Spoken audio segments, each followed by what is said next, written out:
أدانت الكونفدرالية الإفريقية لكرة القدم الكاف بشكل رسمي الأحداث والمشاكل اللي صاحبات جوج ديال الماتشات الكبار في منافسة دوري أبطال إفريقيا واللي تلعبوا نهار 28 نوفمبر 2025. الكاف استنكرت الوقائع اللي تسجلات خلال جوج ديال المواجهات، الماتش ديال الجيش الملكي ضد الأهلي المصري والماتش اللي جمع بين شبيبة القبائل ويانغ أفريكانز. أكدت الكاف بلاغ الرسمي لها أن جميع الوقائع والأحداث اللي تسجلات تم الإحالة ديالها مباشرة للجنة التأديبية التابعة لها.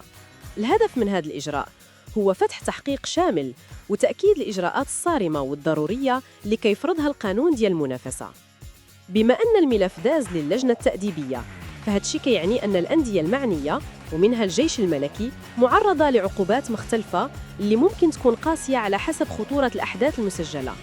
أبرز العقوبات اللي ممكن تتخذها اللجنة هي غرامات مالية كبيرة بسبب سوء التنظيم أو استعمال الفيميجان من طرف الجماهير، اللعب بدون جمهور، إيقاف الجماهير من الدخول للملعب ديال الفريق لعدد معين من الماتشات، إيقاف الملعب في حالة ما كان تضرر كبير في المرافق، ممكن يتمنع الفريق من اللعب في الملعب الرسمي دياله.